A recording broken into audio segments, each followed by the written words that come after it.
Alhamdulillahi Rabbil Alamin, wa bihi nasta'in ala umuri dunya waddin, wassalatu wassalamu ala Muhammadin ashrafil mursalin wa ala alihi wa ashabihi wa atba'ihi wa ansarihi wa ahli baitihi ajma'in. Qala Allah Ta'ala fi kitabihil aziz, a'udzu billahi minasy syaithanir rajim. Laqad kana lakum fi rasulillahi uswatun hasanah liman kana yarjullaha yawmal akhirah wa dzakarallaha katsiran. Yang dihormati sahibul masjid, Tuan Nazir kita, Tuan Haji Haridan, dan juga Tuan Penasihat Merangkap Ketua Kampung, Tuan Haji Syarif. Baru malam ini sebut nama salah, minta maaf. Dan kepada semua ahli jawatan kuasa Masjid Jami' Pucung Batu 14.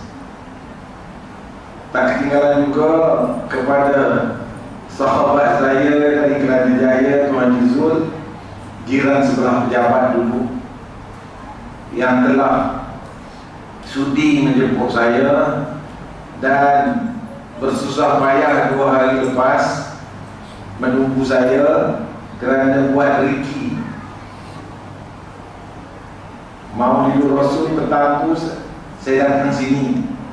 Pagi itu berharap, kemudian petang datang sini cari masjid.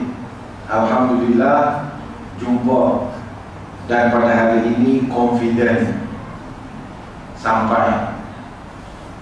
Kerana apa? Ada confident, yakin. Baiklah, tadi kita difahamkan bahawasanya hari ini merupakan untuk mengenang semula kelahiran Rasulullah SAW. Baginda telah wafat, yang hanya ditinggalkan 2 perkara. Semasa baginda menyampaikan khutbah wida di padang Arafah, taraktu fikum amrani innama tamassaktum bihima lan tadillu abada, kitab Allah wa sunnat Rasulih. Baginda di atas mimbar ketika menyampaikan khutbah wida, yang pertama-tama akan kutinggalkan kepada kamu semua umat-umatku ialah 2 perkara. Yang pertama yang aku tinggalkan ini, dan juga yang kedua aku tinggalkan ini semata-mata untuk kamu pegang kuat-kuat, kamu yakin dengannya, tidak akan sesat selama-lamanya. Kalau kamu pegang betul-betul, kamu yakin dengannya, insya Allah kamu tak sesat selama-lamanya. Yaitu kalam Allah Al-Quranul Karim, sunnah Rasulullah, dan sunnah baginda. Jadi pada malam ini kita nak tengok ayat yang kita baca tadi dalam surah Al-Ahzab. Dipesan, disampaikan oleh Allah Subhanahu Wa Taala bahawasanya pada diri Rasulullah itu adalah contoh terbaik untuk ditiru, dicontohi, sama ada orang-orang muslimin laki-laki ataupun muslimat, dalam bentuk akhlak baginda. Nabi tinggalkan akhlak, baginda dibangkitkan untuk menunjukkan akhlak yang baik kepada musyrik Mekah. Waktu itu mereka hidup tanpa akhlak, hidup atas sikit daripada haiwan. Kalau dibandingkan dengan haiwan, terdapat juga kadang-kadang haiwan itu lebih baik daripada mereka. Begitu keadaannya, dan Allah utus Muhammad SAW itu untuk menyempurnakan akhlak. Jadilah kita hari ini orang yang sangat baik akhlaknya. Ini adalah terbias ataupun percikan ataupun hasil suruhan daripada Rasulullah SAW yang kita yakini, yang kita percayai dengan kalimah La ilaha illallah. akhlak baginda. Kalau kita nak dengar kisah akhlak dia, kita ambil satu yang mudah kita ingat. Dia berpesan sembahyang itu 3-1-3, salatah, wahidah, wa salatah. Dia pesan kepada kita. Pada hari ini majlis memperingati kelahiran Rasulullah tidak lagi menyebut 12 Rabiul Awal. Baginda dilahirkan seperti mana kisah di dalam surah ataupun riwayat Al-Barzanji, rawi-rawi Barzanji, kesemuanya sudah hafal, sudah khatam. Dan kita selalu meraihkan, harumkanlah makam Rasulullah SAW dengan selawat dan salam. Dan kita ucapkan 12 malam berturut-turut sejak mula-mula Maulidun Nabi. Jadi pada malam ini kita ambil pesanan dia. Kata Rasulullah SAW, di dalam sembahyang Allah Azza wa Jalla menyampaikan kepada dia melalui hadis kursinya. Ini penting. Qasamtu shalat baini wa baina 'abdi nisfain. Saya percaya ada yang pernah dengar hadis ini dan ada juga yang baru dengar malam ini. Qasamtu, aku bagi, nisfaini, 50-50, baini, antara aku, kata Allah, wa baina 'abdi, hamba-hambaku, umat Muhammad SAW. Sembahyang itu separuh-separuh.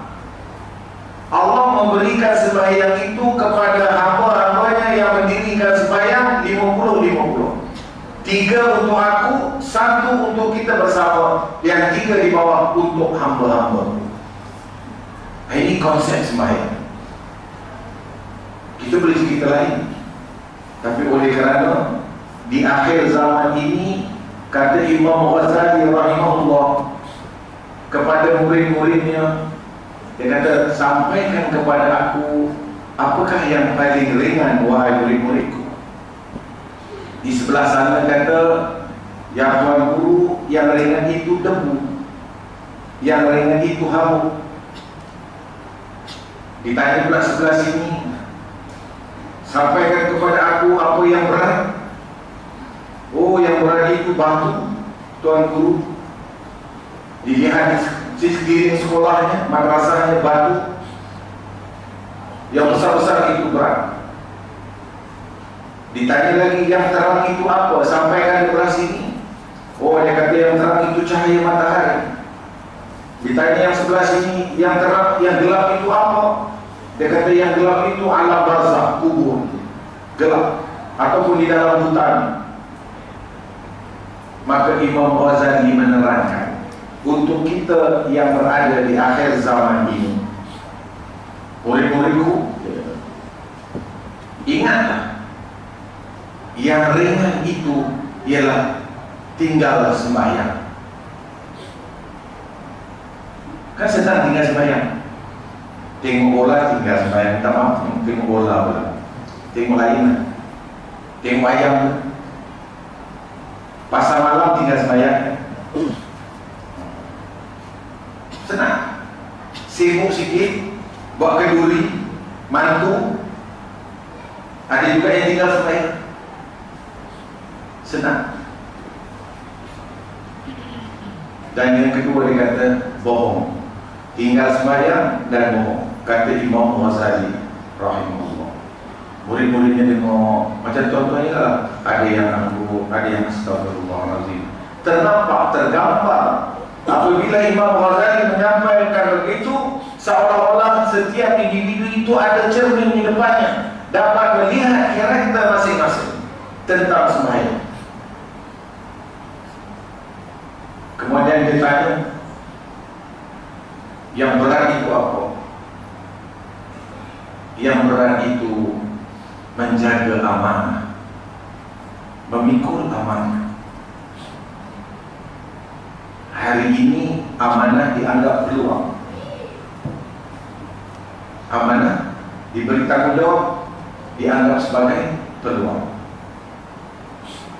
untuk mendapatkan apa-apa, sama ada kekayaan dan sebagainya. Itu hari ini berbeza dengan ketika mana Imam Ghazali rahimahullah menyampaikan pesan kepada pelajar-pelajar. Yang terang itu apa? Dia kata cahaya matahari. Maka Imam Ghazali kata yang terang itu hidayah dari Allah. Nabi membawa hidayah untuk kita. Yukhrijuhum minadh dhulumati ila nur. Nabi mengeluarkan kita semua dari kegelapan kejahilan kepada cahaya hidayah. Kemudian yang berat itu dari disebutkan tadi menanggung amanah, dan disebutkan tadi juga bahawasanya kesemuanya itu adalah ma'rifah yang disampaikan oleh Imam Ghazali rahimahullah sampai kepada kita untuk kita fikirkan kembali kepada sembahyang tadi. Kita nak ambil contoh, laqad kana fi rasulillahi uswatun hasanah. Akhlak yang baik, contoh yang baik nak diambil dari Rasulullah. Kita start daripada as-salat. Kenapa kita sebut solat? Ini senang. As-salatu imaduddin. Nabi sering mengingatkan para sahabat, juga kita menyampaikan. Nabi pesan balighu anni walau ayat. Itu wasiat baginda. Maka dengan sebab itu sama-sama kita berkumpul di rumah Allah ini di malam Maulidun Nabi sallallahu alaihi wasallam. Kita menyebut satu perkara yang selalu diulang-ulang oleh baginda, ialah as-salatu imaduddin akhi. Sembahyang itu tiang agama. Man aqama as-salat faqad aqama ad-din, wa man tarakaha faqad hadama ad-din. Ini sembahyang. Sembahyang terdiri di diri tuan-tuan, artinya terdiri sembahyang syariat. Sembahyang itu di kalangan kita hari maghrib ini hanya tuan-tuan. Kalau yang meninggalkan runtuh seruntuh-runtuhnya. Ada yang meruntuhkan pagi, mendirikan tengah hari. Ada yang mendirikan pagi, meruntuhkan petang. Sembahyang yang tak sempurna 5 waktu, maka tegak runtuh. Begitulah keadaan. Jadi Nabi pesan, jangan begitu. Maka hadis kursi, sembahyang itu untuk kita separuh, untuk Allah separuh, dan satu untuk kita bersama. Sampai begitu sekali tingginya martabat sembahyang. Tak kira sembahyang sunat, sembahyang wajib. Apa yang dikatakan untuk Allah? 3 yang pertama, Alhamdulillahi Rabbil Alamin. Itu untuk Allah. Allah kata, Muhammad, dia bagi tahu kepada semua malaikat-malaikatnya, hamba-hambaku sedang memuji aku. Seperti imam baca tadi, Alhamdulillahi Rabbil Alamin, hamba aku. Tuh semua yang ada di sini, semua yang sedang mengerjakan solat maghrib, di mana saja rumah Allah, di mana saja masjid, dikatakan begitu. Mereka sedang memuji aku. Ar-Rahmanir Rahim. Sekali lagi Allah kata, mereka benar-benar membesarkan kudrat iradah aku, dan mereka benar-benar faham bahawa aku Maha Pengasih, Maha Penyayang. Maliki Yaumiddin. Ini juga untuk aku, kata Allah. Hamba-hambaku tahu bahawasanya hari kebangkitan esok adalah aku yang berkuasa. Aku yang menentukan untung nasib mereka-mereka. Sama ada yang sembahyang, lebih-lebih lagi yang meninggalkan sembahyang di hari kebangkitan. Begitu sudah. Jadi penting sembahyang itu. Kemudian imam baca lagi, Iyyaka na'budu wa iyyaka nasta'in. Yang ini separuh untuk aku dan separuh untuk hamba-Ku. Yang ini kita bersama. Iyyaka na'budu, kata Allah, itu untuk aku, hak aku. Mereka tahu hak aku, mereka sembah aku dengan khusyuk dan tawadhu, dengan khudu', dengan tamasuk. Wa iyyaka nasta'in, dan mereka tahu akulah tempat mereka meminta pertolongan. Ayo minta saja. Segala pertolongan perlukan minta daripada Allah. Iyyaka na'budu wa iyyaka nasta'in. Terus kita minta ihdinas siratal mustaqim. Aku akan beri, aku akan tunjukkan, inilah yang kita hendak pada malam ini. Ihdinas siratal mustaqim, jalan yang lurus. Ada satu kawan humor sikit. Sampai sini kita humor sikit. Dia ni menteri kerja raya. Tahu menteri kerja raya? Tahu kan? Dulu ini untuk selepas main golf, tuan, dia kata saya bukan orang Islam, tapi tuan-tuan selalu minta tunjuk jalan yang lurus. Saya, dia kata, bikin jalan yang lurus, dia kata. Tahu siapa dia? Dia kata, saya dari dulu sampai sekarang bikin jalan semua lurus. Saya bikin jalan lurus-lurus untuk tuan-tuan. Tapi bukan itu yang dimaksudkan jalan lurus, ialah siratal mustaqim. Sirat, iaitu jalan yang sampai ke jannah Allah. Itu kita punya. Minta pertolongan daripada Allah, kita punya. Minta tunjuk jalan yang lurus, kita punya. Dan selamat daripada kemurkaan Allah, ya. Allah sempurnakan nikmat-nikmatnya. Siratal ladzi, jalan yang mendapat nikmat yang melimpah ruah dari Allah dan tidak dimurkai dan tidak dibenci oleh Allah dan tidak sesat, ialah itu untuk kita. Maka saudara, sebaik-baiknya hidupkan di dalam jiwa kita satu perintah Allah Azza wa Jalla dalam surah At-Taubah ayat 132. Wa'mur ahlaka bis-shalah wastabir 'alaiha. Perintahkan ahli keluarga kita untuk mendirikan solat tiang agama dan sabar dalam usaha menyuruh ataupun mendidik anak ataupun siapa saja untuk mendirikan solat. Sang istri pujuk suami untuk dirikan solat, sang ayah juga pujuk istri untuk dirikan solat, sama ada subuh, asar, maghrib, isya, zuhur dan sebagainya. Begitu juga anak-anak sejak 7 tahun. Inilah satu-satunya wasiat Rasul SAW yang ditinggalkan ketika mana baginda nak wafat. Salatu ummati, salatu ummati, solat umat aku, solat umat aku. Inilah yang paling penting, saudara. Inilah yang perlu kita duduk, kita dengar, kita baiki dari masa ke semasa. Kita kembali kepada ayat yang tadi. Taraktu fikum amrayn in tamassaktum bihima lan tadillu abada. Sidang jemaah, saya percaya wajah-wajah orang di sini, wajah orang yang beriman, wajah orang yang mendirikan solat, dan juga wajah orang yang membaca Al-Quran. Nampak orang tak baca Al-Quran ini senang kita kenal. Kata kaum Kedah, senang kita kenal. Jalan dia, body language dia ada. Orang yang jauh dengan Al-Quran lain, bersalam orang yang baca Al-Quran dengan orang yang tak baca Al-Quran, bisnesmen macam mana pun, untuk saudara yang beriman kepada Allah, yang taqarrub dengan ibadah-ibadah Allah, boleh rasa. Mata dia kita boleh tengok, boleh rasa. Jadi alhamdulillah, majoriti di sini kekalkan membaca Al-Quran, tadabbur Al-Quran. Ini penting bagi Rasul SAW. Apalah artinya kalau kita berselawat kita tidak sembahyang? Baru-baru ini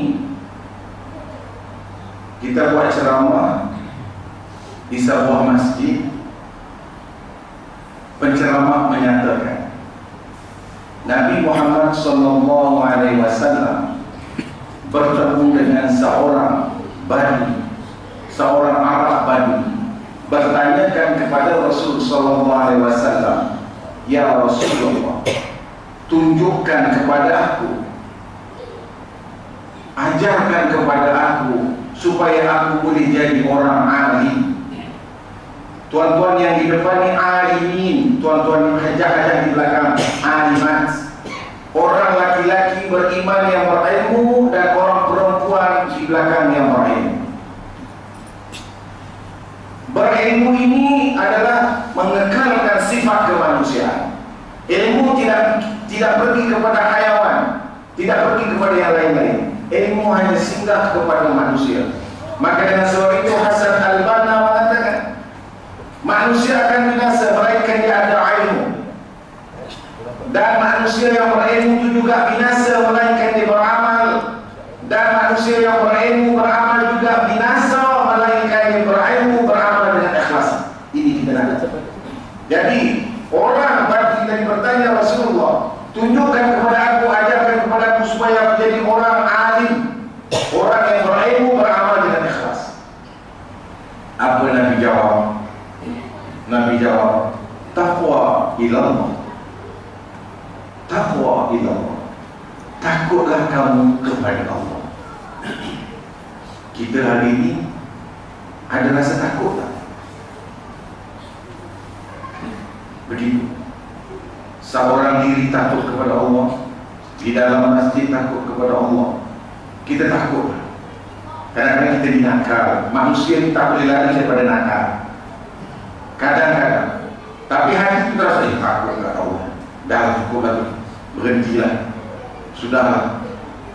Saudara yang dikasihi oleh Allah Subhanahu wa ta'ala, kenapa takut kepada banjir? Kenapa takut kepada ribut?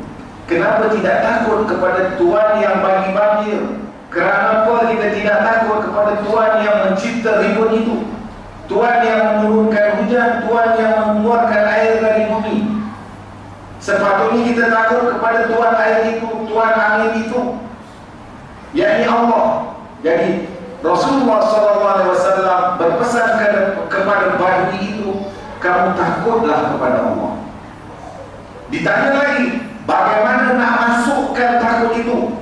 Rasa takut Allah itu nak masuk dalam hati, bertahan di hati sepanjang masa. Bukan ketika musibah saja. Dalam semua keadaan kita takut Allah. Kita tengok satu contoh.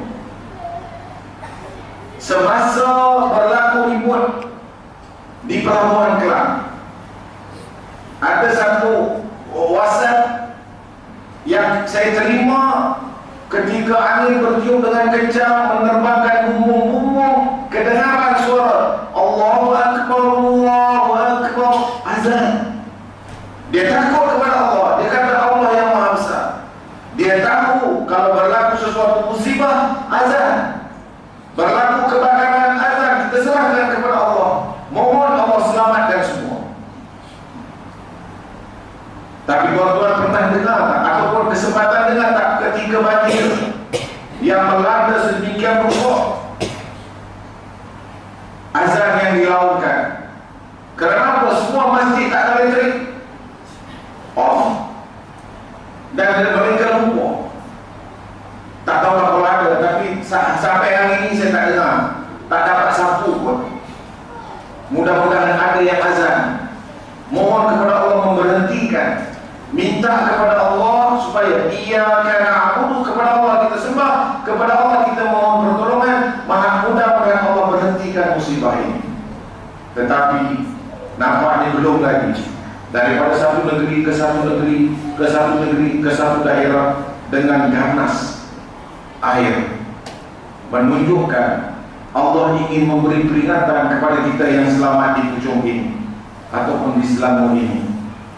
Bayangkan kalaulah rumah 2 tingkat, 1 tingkat setengah ditenggelami air, apa yang tidak?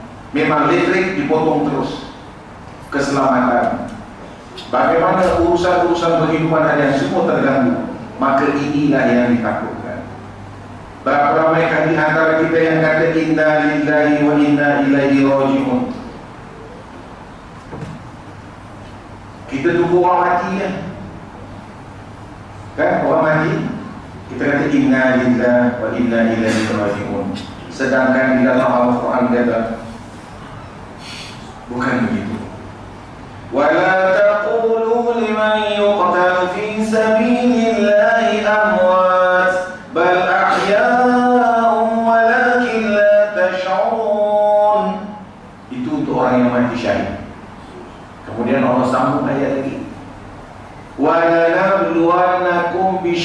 minal khawf wal ju' wa naqsin minal amwali wal anfusi wal thamarat wa basyirus sabirin. Wa basyirus sabirin. As-sabirin alladziina idza asabatuhum musibah qalu inna lillahi wa inna ilaihi raji'un. Jadi kita hari-hari kena ucapkan inna lillahi wa inna ilaihi raji'un. Kalau kita ucap itu, apabila ditimpa musibah, apa musibahnya? Seperti yang dikatakan di atas, kurang hasil pertanian, kehilangan nyawa, musibah dan sebagainya, maka hendaklah kamu ucapkan inna lillahi wa inna ilaihi raji'un. Maka orang-orang inilah yang mendapat keselamatan, kesejahteraan, rahmat daripada Allah Subhanahu wa taala dan mendapat petunjuk daripada Rabbul Jalil. Ini apabila ditimpa musibah. Ini kualiti umat Muhammad sallallahu alaihi wasallam yang hatinya takut kepada Allah Azza wa Jalla. Kita tak takut yang lain. Kemudian Pak Arab ditanya. Dia kata, apa yang menyebabkan? Aku nak tahu ya Rasulullah, aku nak tanamkan rasa takut ni. Dia kata begini, Syekh, sembahyang awal waktu. Tercengang dia. Tuan Haji nak rasa takut, saya nak rasa takut, sembahyang awal waktu. Tadi saya alpa sikit asar. Saya jumpa kawan, saya tengok jam dah masuk asar. Dia kata tak apa, kita tunggu Ustaz.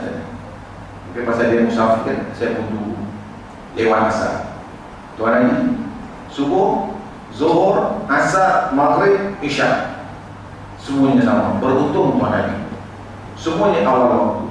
Itu tanda orang itu hatinya ingat Allah. Takut itu artinya ingat kepada Allah dan sangat setuju dengan perintah Allah.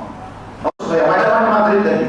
Kalau tak setuju, tak sampai sini. Kita setuju dengan azan maghrib 7.20 tadi dan kita beramai-ramai sembahyang. Ini tanda kita takut kepada Allah Subhanahu wa taala. Takut di sini artinya patuh kepada perintah.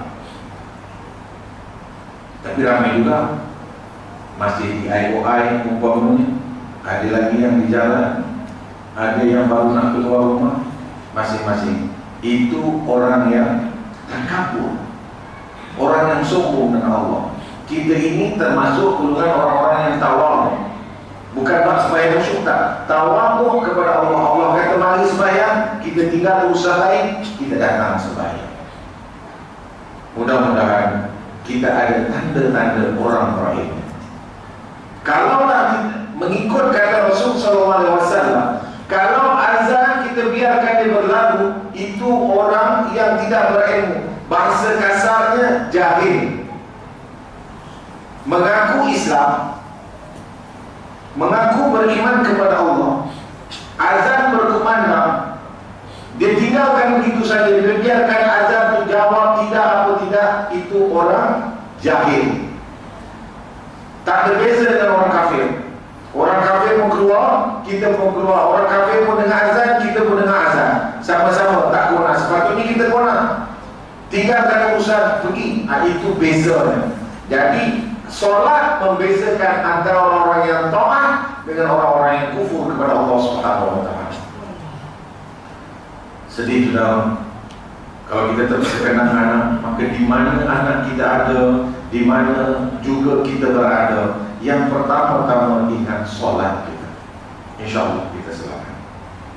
Kemudian yang ketiga, takut dengan Allah itu nak tanam takut supaya kita penuhkan mulutmu dengan kalimah la ilaha illallah. Ini Nabi pesan. Nabi pesan pada orang Badui tadi, hendaklah kamu senantiasa zikir. Jadilah apa? Jadi cikgu, jadi ketua kampung, jadi nazir, jadi imam, jadi siap, jadi apa? Kehajar, jadi suri rumah tangga, jadi nurse, jadi bidan, jadi apa saja. Jadi, tetapi di mulut ini tanpa disedari sentiasa la ilaha illallah, la ilaha illallah. Itu orang berilmu. Dia tidak buang masa. Artinya ada kesempatan la ilaha illallah, la ilaha illallah. Dapat tiga, kejap lagi ada kesempatan lagi la ilaha illallah, la ilaha illallah. Dapat lagi dua. Berjalan la ilaha illallah, la ilaha illallah. Sampai rumah dapat 20, 30. Ini la ilaha illallah. Itu satu. Kemudian dipesan oleh Rasul SAW juga, diisi juga dengan selawat. Ini untungnya kalau kita berilmu, saudara. Tapi kalau tidak, kita berjalan dengan orang yang tidak berilmu sama aja. Bahkan apa yang bersama dengan haiwan. Kambing pun lalu, kita pun jalan satu hal. Dia sika-sika makan rumput, kita jalan terus saja. Sama-sama dia pun tak tasbih, kita pun tak tasbih, kita duduk lama begitu.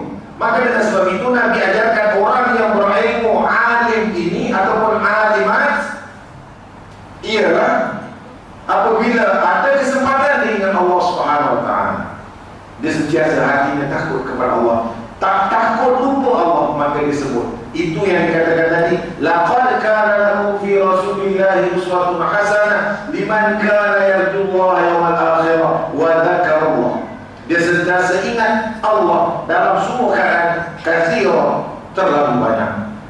Banyak sangat ingat Allah Subhanahu Wa Taala. Ini tujuan kita menyambut hari kelahiran Rasulullah. Bukan ingat 12 Rabiul Awal.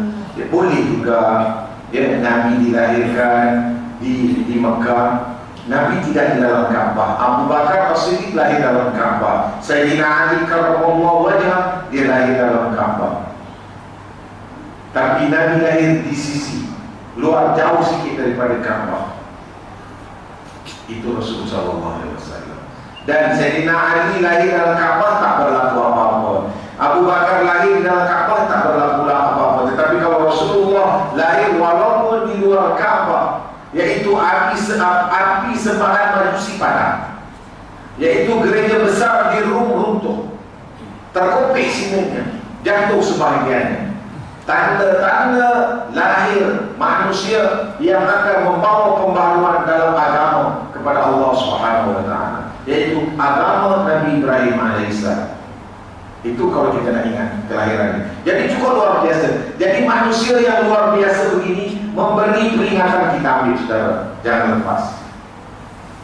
Yang untuk seterusnya, Nabi kata salam dan selawat. Itu pasal tadi, salam itu kita kena jawab betul. Kerana ucapan salam itu ucapan ahli syurga. Guru saya ajarkan dulu, ulang sekali lagi, kerana kesemua yang di hadapan saya, di sini baik di belakang baik, adalah Ahlul Jannah, Ashabul Jannah. Jadi Ashabul Jannah bila diberi salam, Assalamualaikum warahmatullahi, dia jawab dengan rasa gembira. Kalau tidak, apa artinya? Di dalam surah Yasin yang kita baca setiap Jumaat, Salamun qawlan min Rabbir Rahim. Cuba kita tengok ayat yang sebelumnya. Sebelum sampai Salamun qawlan min Rabbir Rahim, Inna ashabal jannati yawma fi syurin fakihun, hum wa azwajuhum fi dhilalin ala al-araiki muttakiun, lahum fiha fakihatun wa lahum ma yad'un. Salam siapa?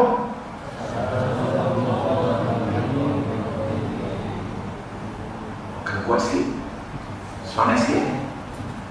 Tak apa, first round kita ada 2 round, 3 round. Al-Quran ini, saudara, cara membacanya, dia kena suara perut. Ada orang Jawa sini kan? Ada orang Jawa? Tak ada. Orang Puchong kami orang Melayu. Siapa saya Jawa? Saya makan tempe. Kaya Jawa. Kaya dah makan pizza. Bila dah makan pizza, tak apa, tak berapa boleh cakap Jawa. Cakap Kedah boleh lah. Jawa. Al-Quran keluar daripada suara perut. Suara perut itu keluar. Jadi dia kuat, makhrajnya itu kuat. Jadi bersungguh. Katalah saya baca sekali lagi. Inna ashabal jannati al-yawma fi syurin fakihun. Ini semua? Belum lagi. Itu tengok dia dah suka dah. Ini cara tanda-tanda orang soleh. Bagus, sabar dulu. Jadi bila dah sampai di situ, lahum fiha fakihatun wa lahum ma yad'un. Katalah, bagi mereka nak buat apa disebut ada. Nak apa saja. Maka nak makan, nak minum, duduk relax, tempat yang indah. Permainan tak terkira, mata tak pernah lihat, telinga tak pernah dengar, hati tak pernah terlintas. Itu keindahan syurga, luar biasa. Maka kita semua cakap ramai-ramai, salamun qawlan min rabbir rahim. Ulang sekali ni, salamun qawlan min rabbir rahim. Dapat ucapan salam dari Rabbir Rahim, Tuhan yang Maha Pengasih, Tuhan yang kita sebut dalam sembahyang Ar-Rahmanir Rahim. Allah itu yang memberi salam, ucapan salam ketika mana semua umat-umat Muhammad berada di dalam jannah Allah. Hasil daripada itu tidak meninggalkan Al-Quran, ikut kata Al-Quran, dan tidak meninggalkan sunnah Rasulullah SAW. Dia yang selamat, dia tidak sesat. Tapi hari ini berhati-hati. Syiah dah sampai sini. Pahaman, ajaran kita kekalkan dengan ahli sunnah wal jamaah. Ikut kepimpinan yang ada. Jangan memandai-mandai, nanti tak pasal sesat. Jangan memandai-mandai, berani-berani meninggalkan sembahyang. Kita ni kalau berani meninggalkan sembahyang, kita yang ni berani betul tinggalkan sembahyang. Apa sebab? Adakah aku jahil? Ataupun aku takbur dengan Allah? Ini nak kena selalu fikirkan begitu. Umat Muhammad SAW, kita tengok satu hadis. Dan tadi Nabi berpesan, takutkan Allah, kemudian sembahyang awal waktu, kemudian perbanyakkan la ilaha illallah 20, kemudian salam, dan satu lagi sebelum kita pindah topik yang lain, yaitu selawat kepada Rasulullah SAW. Setiap Jumaat mimbar memperingatkan kita. Selawat Allahumma sholli ala Muhammad. Senang. Dulu kan kita diajar, kalau nak makan ubat, Tuan Haji, nak makan Espro dulu.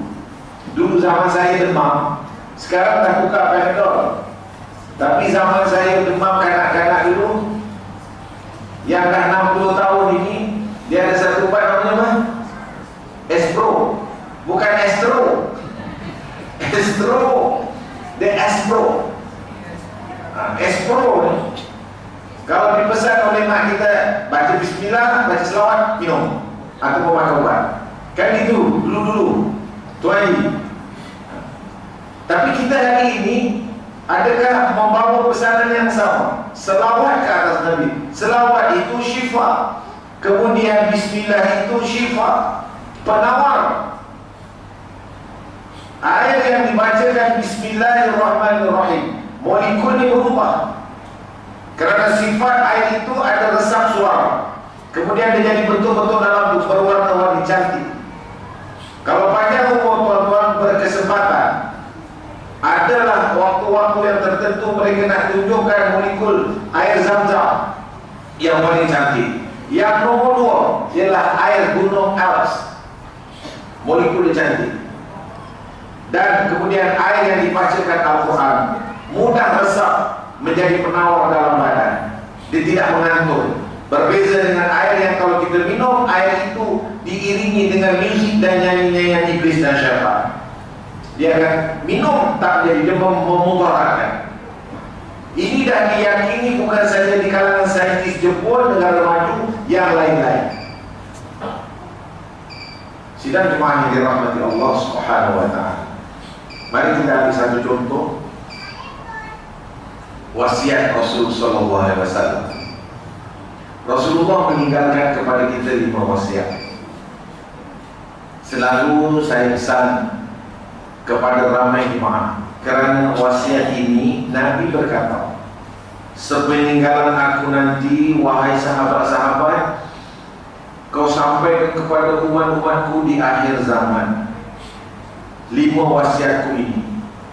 Tapi wasiat ini bukan orang Islam yang pegang, tetapi orang Bani Israel, Yahudi yang pegang. Yahudi yang pegang. Yahudi yakin dengan hadis Rasulullah SAW. Umat Islam sendiri buat indah tak indah. Kita tengok hari ini. Nabi kata jaga 5 perkara ini untuk kesejahteraan. Ini wasiat Nabi. Kalau kita nak ingat hari lahir Nabi, tak ingat apa yang diwasiatkan, kemudian kita nak tertawa senantiasa, semua persembahan hari ini nak ada lawak jenaka. Tuan Haji, kalau tak ada lawak jenaka, sekali panggil dia. Tapi kalau ada lawak jenaka, ketawa kita suka. Memang boleh ketawa, sikit-sikit boleh. Masa kuliah haji pun nak ada ketawa sikit, tak apa. Nanti kita ketawa, ada humor dia. Ya Tuan Haji, don't worry. Yang pertama, Nabi kata, sepeninggalan aku nanti jaga 5 perkara. Semua umat Muhammad SAW. Tak kira umat Muhammad di Jerman, sama ada di Mekah, Arab ke, apa ke, ya, Pakistan ke, Indonesia ke, Burma ke, kesemuanya asalkan Islam. Nabi kata jaga. Yang pertama sekali, Al-Jamaah. Al-Jamaah. Siapa ada tulis, siapa tak ada tulis, ingat. Al-Jamaah, ingat dulu. Iaitu networking. Kita ni, saya sampai sini kerana kita diikat dengan jamaah. Saya dengan Tuan Haji itu sampai hari ini, saya dah pindah ofis, saya dah tak kerja lagi dah tu. Tapi jamaah, network itu kuat. Dan ditambah lagi dengan kenal tuan-tuan serentak pada Maulidur Rasul yang mulia ini, di rumah Allah yang mulia ini, itu dipanggil jamaah. Dan masjid yang kita panggil Masjid Jami. Jami itu juga jamaah. Kita berkumpul, berbondong-bondong pergi umrah, itu jamaah. Pergi haji, lagi besar jamaah. Kita duduk sekampung ini dipanggil jamaah. Yang pertama ialah jaga jamaah, networking kita. Jangan kita berpecah belah. Jangan kita yang bainahum, kita berasa dengki sesama kita. Jangan. Ini yang dikatakan wasiat Rasulullah SAW. Yang pertama sekali dikata al-jamaah.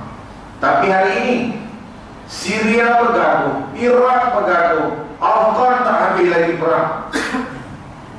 Negara-negara ramai terus berbunuh-bunuh tanpa rasa bersalah, rasa berdosa. Masing-masing mengaku dia lebih betul. Ini apabila tidak dijaga jamaah, sembahyang menghadap kiblat yang satu, sama, syahadat sama, salawat sama, tapi berperang tak sudah. Apa salahnya? Kerana hati dah pecah. Pecah kenapa? Jauh dengan Al-Quran dan jauh dengan sembahyang. Orang yang betul-betul sembahyang dengan orang yang sekadar sembahyang berbeza. Boleh bezakan? Kita pinjam kata-kata Upin Ipin. Upin Ipin, betul-betul? Betul-betul? Upin Ipin kan? Dia kan sudah cakap yang mana anak-anak, dia mesti tahu. Betul-betul. Yang betul-betul puasa, katalah kita ni, kita betul-betul puasa, kita betul-betul makan. Kak Hajar, kalaulah abang ni betul-betul sayang, sama tak dengan dia kata sayang? Abang betul-betul sayang kau, abang betul-betul cinta kau. Ada kesama dengan yang sekarang kata cinta. Artinya yang kata betul-betul sembahyang, betul-betul cinta, betul-betul sayang, itu lebih real daripada yang sepadar kata sembahyang. Orang yang betul-betul belajar, kan berbeza dengan orang yang belajar. Orang yang betul-betul kerja, betul-betul simpan duit, dengan orang simpan duit, ada beza tak? Dia pun simpan juga, tapi dia betul-betul simpan duit, cukup bukan duit. Jadi rajin, tapi dia tu betul-betul rajin. Yang dia dimakan, yang tu betul-betul makan, macam betul kan? Kita makan, anak makan juga ada kali, tapi dia betul-betul makan, kan betul-betul makan. Jadi sungguh-sungguh. Nabi. Jadi di sini saudara, Nabi kata al-jamaah. Jadi hari ini umat Muhammad SAW sama ada di dalam negara kita, sama ada di mana-mana di bumi ini, berlaku pembunuhan dan sebagainya. Ini yang dikhawatiri. Nabi pesan. Sedangkan orang Yahudi bertambah kuat. Dia jatuh walaupun dia cuma 17 juta berbanding kita dengan berbilion-bilion umat Islam, tetapi dia lebih aman hidupnya, dia lebih harmoni. Tujuan Al-Jamaah ialah supaya hidup kita harmoni. Seperti mana kat sini, saya dipahamkan kat sini satu-satunya kumpulan ataupun penduduk-penduduk yang cukup harmoni. Kekalkan ini adalah wasiat Rasulullah SAW. Jangan beri peluang. Kalau ada siapa-siapa yang datang nak memecah belah kan, okey, bagi assalamualaikum dekat dia. Kita dekat sini adalah penduduk yang aman, damai, harmoni, berkasih sayang. Itu definisi di bawahnya di dalam pencarian kisah-kisah Al-Jamaah. Nombor wahid. Saya tengok jam tu belum pukul 8. Saya pun confused. Itu yang saya kadang-kadang tersasul cakap. Nak tengok jam mana ni? Jam dia ya? 8.39. Itu baru 7.39. Itu Jakarta ya? Jakarta Pak. Saya rasa ini Jakarta ya, betul. Persis waktu Jakarta. Yang kedua, bapak-bapak, yang kedua, selepas Al-Jamaah ialah As-Sama'. Nih, As-Sama', broadcasting. Sama ada television, sama ada siaran radio dan sebagainya. Broadcasting As-Sama', yang boleh didengar, yang boleh dibaca, akhbar, berita, handphone, internet. Untuk definisi hari ini, kesemuanya itu Nabi kata umat Islam kontrol. Kita disuruh kontrol. Dan sebab itu saya menganjurkan bapak-bapak, kalau ada anak-anak yang belajar di universiti, suruh dia masuk universiti telekomunikasi. Telekom. Kalau Al-Jamaah tadi, kita suruh belajar menguasai banyak bahasa. Sekurang-kurangnya boleh bahasa Malaysia, boleh bahasa Inggeris, boleh bahasa Arab, French, Jepun, Cina dan sebagainya. Salah seorang jemaah saya yang sekarang ini belajar Al-Quran, saya minta dia pergi Cina 3 bulan. Dia boleh berbahasa Cina dengan baik. Saya kata pergi China, modal sikit. Tak ada nanti kita tong-tong, bagi dia modal dulu China 3 bulan, kemudian balik. Improve dia punya China. Balik sini nanti saya bawa pergi Perkim, terangkan dekat Perkim tentang bagaimana pembacaan Al-Quran. Kebanyakan yang masuk Islam tidak boleh membaca Al-Quran dengan baik, kerana tak ada tenaga pengajar yang boleh memahami style macam mana nak ajar orang Cina masuk Islam, orang India masuk Islam baca Al-Quran. Orang Cina tak ada alif di atas A, alif di bawah I, alif di depan tu tak ada. Yang ada Melayu kan? India sebenarnya ada ni, alif atas A, alif bawah I, alif depan tu, apa itu A, apa itu I. Tak ada. Apa itu depan, apa itu belakang, semua juga. Jadi saya katakan ini A, I, U. Saya dulu masa dulu pernah menunjukkan talaqi dengan French. Dia French, kulit hitam masuk Islam, dengan anak dia 2 orang. Ada 4 kul. Talaqi dengan kul, dia kata kul huwallah, kul huwallah, sampai dengan tak tengok apa pun. Kalau tulis pun dia tak boleh baca. Ikut. Dia dengar, dia ikut. Ini perlunya menguasai As-Sama', iaitu satu sistem pendengaran, dengar boleh baca, kita kontrol. Seperti Al Jazeera, tetapi CNN lagi power. CNN menguasai antarabangsa, maka dengan sebab itu dia sentiasa mengeluarkan berita-berita, propaganda-propaganda. Nabi kata kalau dengan adanya menguasai As-Sama', kita boleh kontrol propaganda. Ini kita boleh buat propaganda macam-macam cerita, sampaikan berita yang tidak benar. Itu bukan kerja orang beriman. Maka dengan sebab itu Nabi kata kuasai As-Sama'. Lain kali kita sebut panjang lagi. Yang ketiga, Nabi kata mesti ada sifat ta'ah.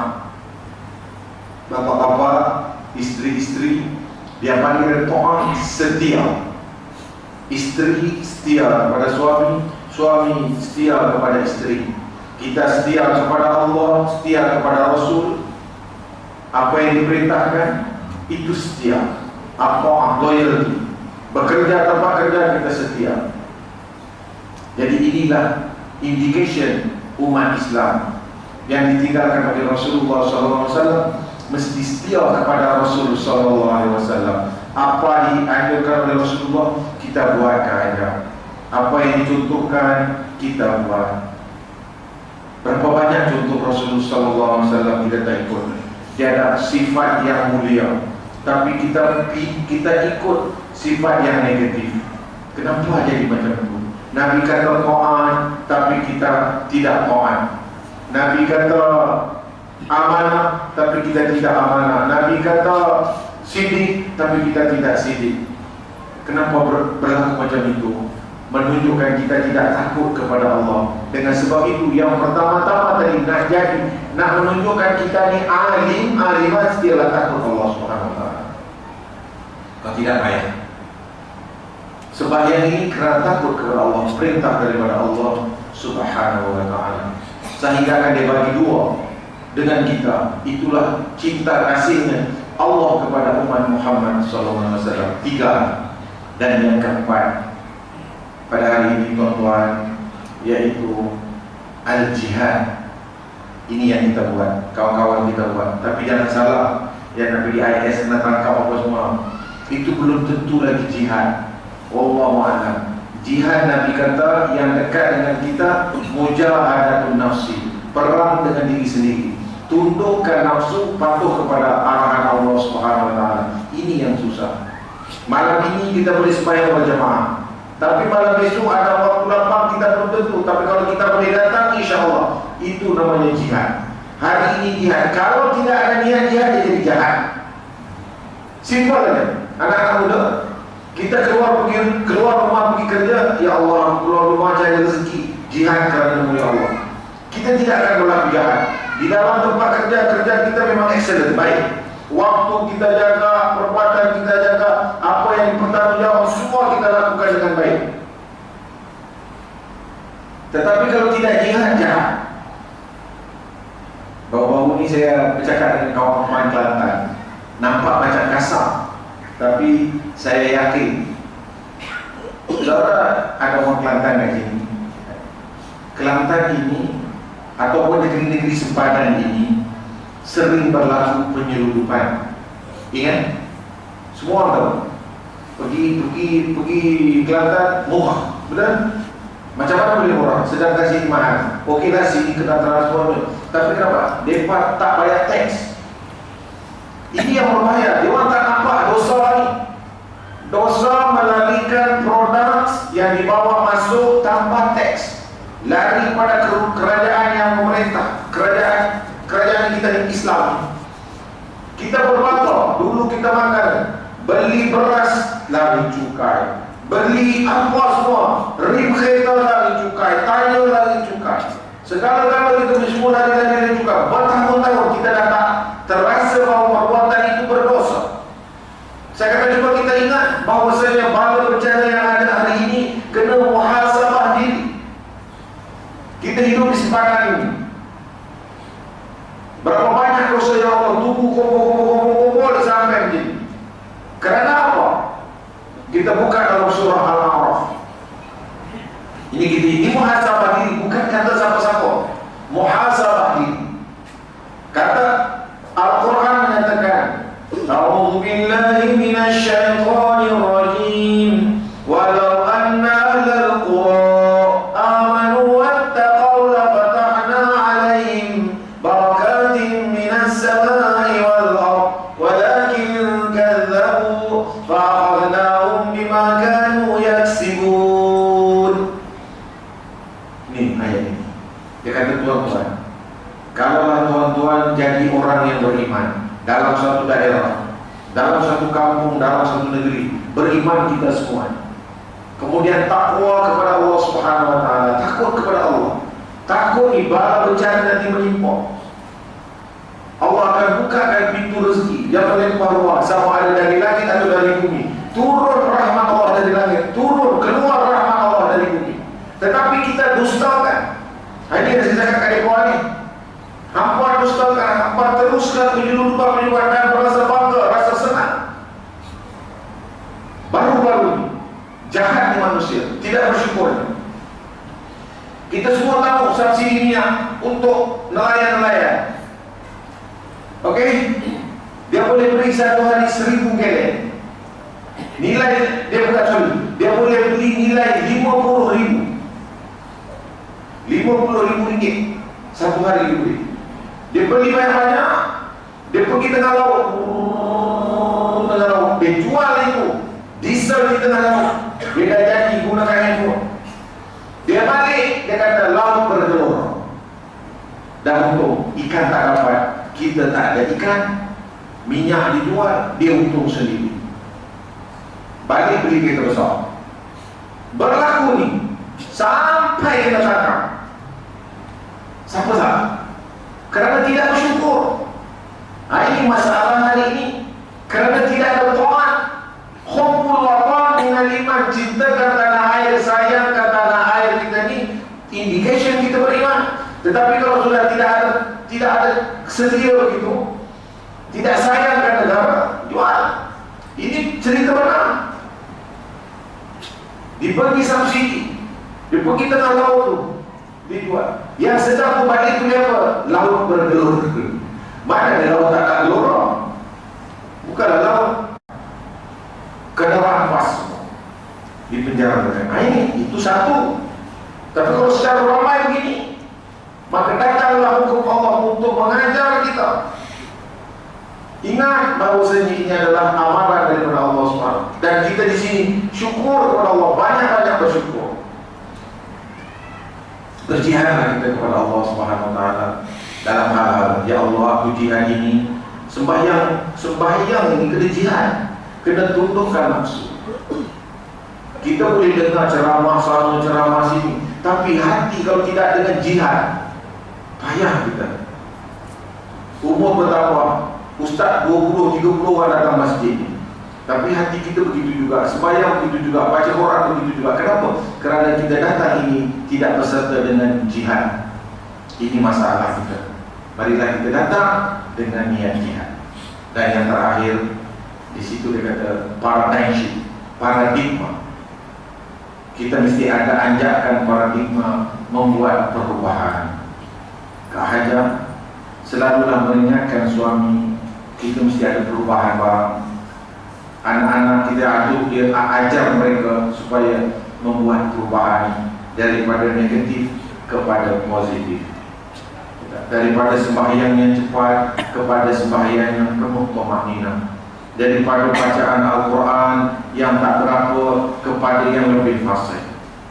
Begitu kita saudara. Ini nasihat dari Rasulullah SAW. Kalau tidak, kita tidak jadi mukmin yang kuat. Kita jadi mukmin saja, sekadar itu.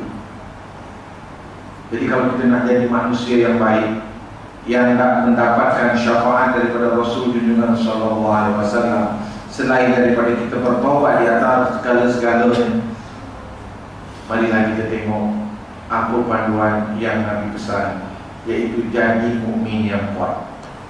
Baru-baru ini dekat seksyen 28 saya beritahu, mari kita bersama-sama kita jadi mukmin yang kuat.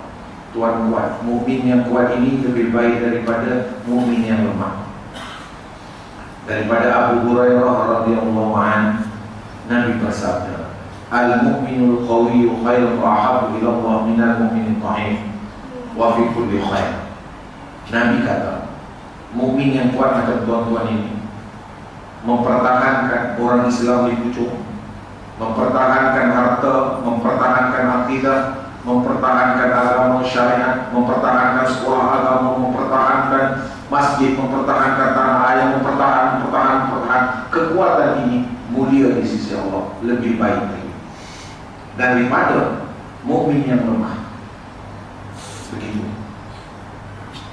Wa fi kulli khair, walaupun dua beriman, tetapi yang kuat itu adalah lebih baik. Jadi azam kita saudara, selepas mendengar Maulidul Rasul, menyambut Maulidul Rasul, tanamkan jadi mukmin yang kuat. Pesan dekat anak-anak semua, jadi mukmin yang kuat itu adalah lebih baik daripada mukmin tapi lemah. Mukmin yang tangannya memberi adalah lebih baik daripada mukmin tapi tangan yang dibawa. Al-yadul ulya khairun min al-yadis sufla. Tangan yang memberi itu lebih baik daripada tangan yang menerima. Ini mukmin yang baik. Jadi pada malam ini, adakah wajar kita banyak ketawa? Ataupun kita fokus bersungguh-sungguh satu-satunya hari yang sangat penting? Kita nak ketawa boleh, banyak cara kita nak ketawa. Masa saya dekat Pulau Lombok, dia pergi tempat Jamal Isadat. Jamal Isadat tahu kan? Yang muda-muda tak kenal lah, yang dah veteran kenal. Jamal Isadat, dia merupakan, saya sebut namanya kerana apa? Dia merupakan dulu pelawak, tapi sekarang jadi pendakwah yang baik, jadi ahli masjid yang baik. Ini yang dikatakan paradigm shift, perubahan. Walaupun dulu dia pelakon, walaupun dia dulu begini-begini, tapi hari ini dia dah jadi ahli masjid, dia jadi pengurusi masjid, dia jadi jawatan kuasa yang menjaga rumah Allah, menjaga kemakmuran Allah. Kita jangan lupa saudara, orang yang menjadi siap itu, sejauh siapnya, yang sapu masjid, kunci pintu masjid, tutup suis lampu masjid, itu adalah mulia di sisi Allah Subhanahu wa ta'ala. Mulia di sisi Allah. Di mana-mana masjid saya pesan, orang ini adalah orang mulia di sisi Allah. Di sisi EJK masjid, catat yang paling bawah sekali, kesian. Mana ada siap yang catat di dekat atas? Tak ada, paling bawah je, tepi-tepi, kadang-kadang dah kena frame dah, nasib. Tapi di sisi Allah, di atas jaminan Rasul SAW, dia adalah orang yang mulia. Kita sedang tidur, dia dah datang ke rumah Allah, membersihkan rumah Allah, membuka lampu untuk kesenangan yang lain, datang untuk sembahyang subuh. Dan semua dah balik dah, dia round semua, cek. Yang pertama datang, yang terakhir balik, itu siap. Dia mulia di sisi Allah. Jangan kita pandang rendah dia, jangan downgrade, jangan underestimate dia. Ini Allah, ini rumah Allah. Allah yang jamin dia, bukan kita. Tak, minta maaf lah ya. Allah, Nabi tak sebut cemen, pengusi. Allah tak sebut nazir. Memang semua mentadbir masjid, tetapi yang itu, jadi artinya di sini, hidup kita bergotong royong menjaga. Memang ada yang menjaga pengurusan, ada yang menjaga akaun, ada yang menjaga tentang hal ehwal, pembangunan. Itu semua adalah takmir. Tetapi dalam ramai-ramai ini, di sisi Allah, yang paling susah, yang paling rendah itu jawatannya dan kerjanya yang jarang orang dah.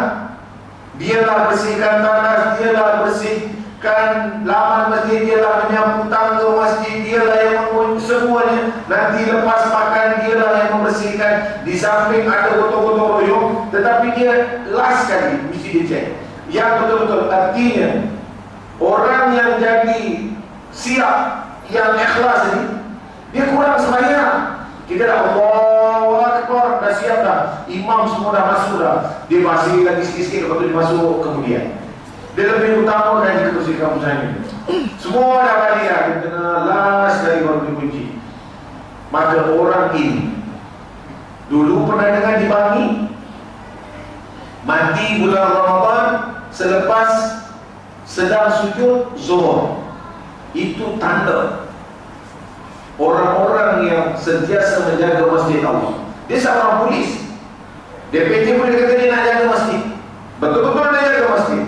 Dan Allah ambil nyawanya untuk contoh kita berfikir betapa mulianya Allah makmurkan doa dia. Ketika dia sujud, dia wafat di bulan Ramadan Al-Mubarak. Hai umat Muhammad SAW yang ada hijrah, paradigm shift, yaitu merubah hidup kita. Tak apa, Tak ada rugi apa. Biar 2-3 orang tak apa.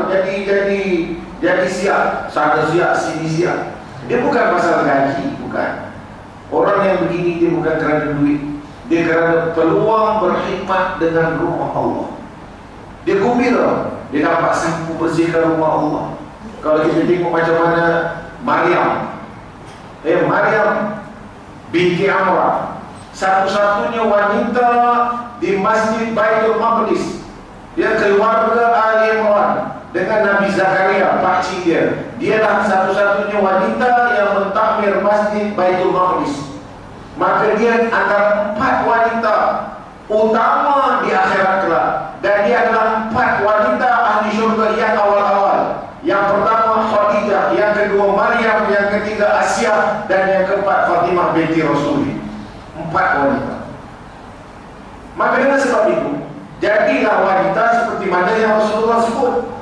Kita tak boleh jadi macam laki-laki punya kerja, tetapi wanita ambil. Macam mana Khadijah, macam mana Asia, isteri Fir'aun, macam mana Fatimah, anak Rasulullah SAW, isteri kepada Sayyidina Ali, dan bagaimana pula Maryam, iaitu ibu kepada Isa ibn Maryam. Kita tengok akhlak mereka, kita tengok bagaimana dia mengabdi diri kepada Allah Subhanahu wa taala. Itu yang dimaksudkan oleh Rasul sallallahu alaihi wasallam, uswatun hasanah liman kana yarjullaha yawmal akhirah. Ini sudah. Jadi kalau kita ketahui bolehlah juga. Tapi saya dah kurang dah. Dulu saya suka juga bawa lawak. Tapi sekarang dah tak mau dah. Tak apa jadi. Tak boleh jadi. Maksud jadi itu hati orang tak mau benda. Bila tak apa jadi, orang tak ketawa. Bila orang tak ketawa, kita yang ketawa. Kata nyanyi, buat lawak, kita yang ketawa, orang ketawa. Rumah Allah ini sebaik-baiknya kurang ketawa. Nabi SAW satu petang ketika mana tidak berlaku peperangan, sahabat-sahabat sedang bersukaria. Sahabat-sahabat dekat, sahabat-sahabat jauh di Madinah ketawa petang-petang santai kena syahid. Nabi kata, gelap besar. Macam itulah cakap orang Kedah. Gelap besar.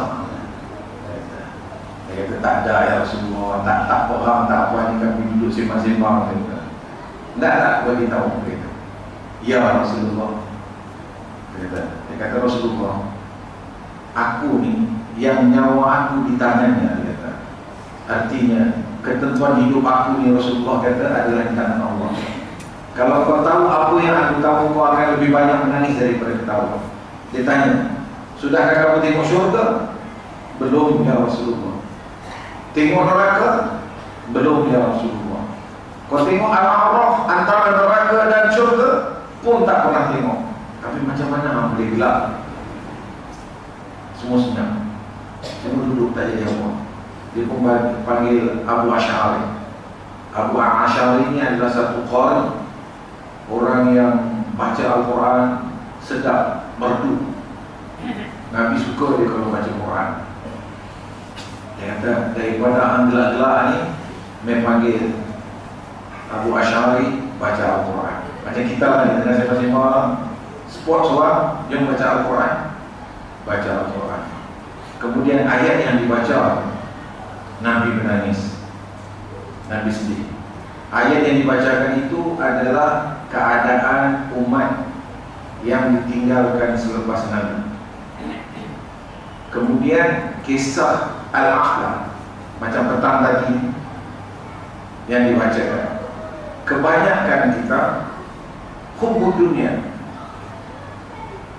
Ayat yang dibaca, Allahumma sholli ala Muhammad, Allahumma sholli ala Muhammad. Dia kata kat situ, wala yamutu wala yahya. Mereka tidak hidup, tidak mati,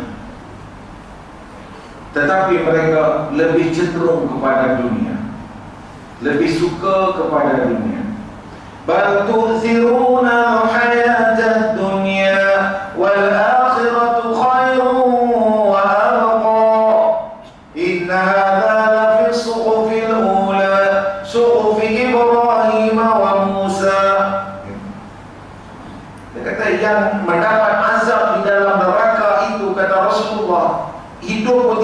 itu tidak. Kalau mati senang. Manusia yang diazab oleh Allah dalam neraka tak hidup, tak mati.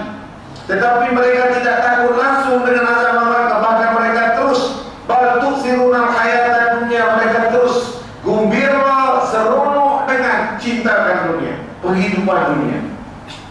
Sedangkan wal akhiratu khairu wa abqa. Sedangkan akhirat itu adalah satu tempat yang baik, khair, lebih baik daripada dunia, wa abqa, dan lebih kekal abadi.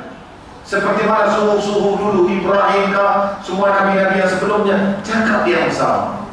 Nabi menangis. Nabi menangis sudah. Kawan-kawan semua duduk menangis. Itu baru satu surah Al-A'la saja, belum surah yang lain. Mudah-mudahan kita dapat mengaji sampai ke peringkat itu. Itulah yang disarankan oleh Rasul SAW, yang dikatakan mukmin yang kuat jiwanya dengan Allah Subhanahu Wa Taala. Boleh minta izin? Air dalam kita kita tuang. Siaran saya. Tapi boleh yang mesti ya?